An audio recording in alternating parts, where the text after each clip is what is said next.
दोस्तों, दिनाक्षी शॉर्टहैंड में आपका स्वागत है। अगर आप चैनल पर नए हैं तो चैनल को सब्सक्राइब करें और बेल आइकन ज़रूर दबाएं। आज की संपादकीय डिक्टेशन 738 शब्दों की एक डिक्टेशन रहेगी जो कि 80 शब्द प्रति मिनट की गति से बोली जाएगी। अगर आपको उस डिक्टेशन की स्पीड को 100 शब्द प्रति मिनट करना हो तो आप YouTube पर स्पीड के ऑप्शन में जाकर स्पीड को 1.25 कर सकते हैं। इस डिक्टेशन की डेमो आउटलाइंस आप हमारे टेलीग्राम ग्रुप से प्राप्त कर सकते हैं। और अगर आपको इस संपूर्ण संपादकीय मैटर की सभी एडवांस आउटलाइंस और वाक्यांश की आवश्यकता है तो आप हमारा editorial special paid batch join कर सकते हैं। एडिटोरियल स्पेशल पेड बैच में दी गई एडवांस आउटलाइंस और वाक्यांश की मदद से आप शॉर्टहैंड को 120 प्लस की गति में लिखने में सक्षम होंगे। इस बैच को ज्वाइन करने के लिए आप डिस्क्रिप्शन बॉक्स में दिए गए नंबर पर व्हाट्सएप कर सकते हैं। तो चलिए डिक्टेशन को स्टार्ट करते हैं। डिक्टेशन 5 सेकंड बाद स्टार्ट होगी। Ready, start. भारत और ऑस्ट्रेलिया के प्रधानमंत्रियों के बीच आभासी शिखर बैठक में जिस तरह दोनों देशों ने आर्थिक व्यापारिक मामलों में सहयोग पर जोर दिया, उससे यही पता चलता है कि भारत विश्व मंच पर अपनी महत्ता स्थापित करने और साथ ही अपने हितों की रक्षा करने में सक्षम है।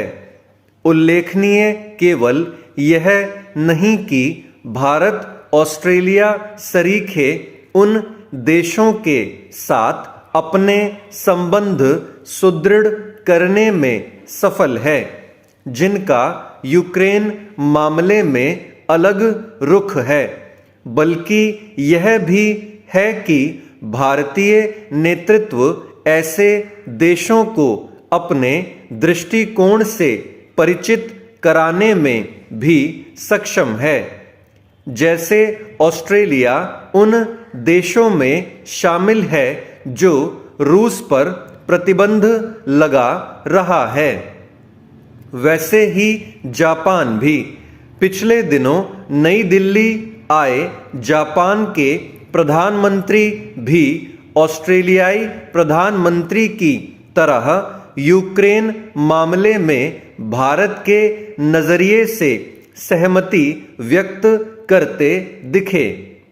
ये दोनों देश भारत की भागीदारी वाले उस क्वाड समूह का हिस्सा हैं जिसका एक सदस्य अमेरिका भी है। और यह किसी से छिपा नहीं कि संयुक्त राष्ट्र में रूस के खिलाफ मतदान के समय अनुपस्थित रहने के बाद भी वाशिंगटन ने न केवल संयत एवं संतुलित प्रतिक्रिया व्यक्त की बल्कि भारत पर इसके लिए अनुचित दबाव बनाने से भी बचा कि वह उसके पाले में खड़ा हो। चेंज इसकी अनदेखी नहीं की जानी चाहिए कि जब जापान और ऑस्ट्रेलिया समेत अमेरिका के अन्य सहयोगी देश रूस पर प्रतिबंध लगा रहे हैं, तब भारत ने उससे कच्चा तेल खरीदने का फैसला किया। इस फैसले के माध्यम से भारत ने विश्व समुदाय को यही संदेश दिया कि उसके लिए अपने हितों की रक्षा सर्वोपरि है। इस संदेश को विश्व के प्रमुख देशों ने जिस तरह समझा और स्वीकारा, वह अंतर्राष्ट्रीय स्तर पर भारत के बढ़ते कद का परिचायक है। इसका श्रेय प्रधानमंत्री नरेंद्र मोदी को जाता है, जो अंतर्राष्ट्रीय संबंधों के मामले में भारतीय हितों को सर्वोच्च वरीयता देने और साथ ही स्वतंत्र विदेश नीति पर कायम रहने के अपने संदेश को बार बार व्यक्त करते रहते हैं। निसंदेह विश्व मंचों पर इस संदेश को रेखांकित करने में एक बड़ी भूमिका विदेश मंत्री जयशंकर की है। कोरोना और फिर यूक्रेन संकट के दौरान उन्होंने अंतर्राष्ट्रीय स्तर पर जैसी सक्रियता दिखाई, उसकी मिसाल मिलना कठिन है। भारत की यही कूटनीतिक सक्रियता यूक्रेन में फंसे हजारों भारतीय छात्रों को निकालने में मददगार बनी। लेकिन कांग्रेस और कुछ अन्य विपक्षी दलों ने उसे देखने समझने से तो इनकार किया ही, उल्टे मोदी सरकार की बेवजह आलोचना भी की। अंधविरोध से उपजी इस आलोचना का कहीं कोई मूल्य महत्व नहीं था, क्योंकि युद्ध क्षेत्र में फंसे लोगों को निकालना आसान नहीं होता। चेंज कोरोना संक्रमण की वजह से भर्ती परीक्षाओं में विलंब जरूर हुआ है और आयोग अब इन्हें जल्द संपन्न कराने की तैयारियों में भी जुटे हैं। लेकिन दो बड़ी परीक्षाओं की तारीखें एक ही हों तो अभ्यर्थियों में असमंजस की स्थिति पैदा ही होगी।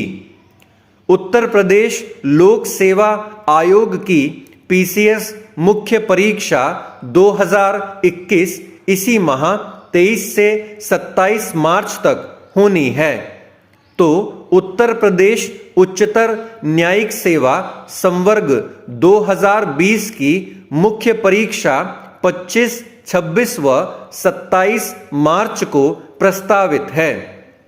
ऐसे में अभ्यर्थियों के लिए यह समस्या है कि वे कौन सी परीक्षा में शामिल हों और किसे छोड़ें।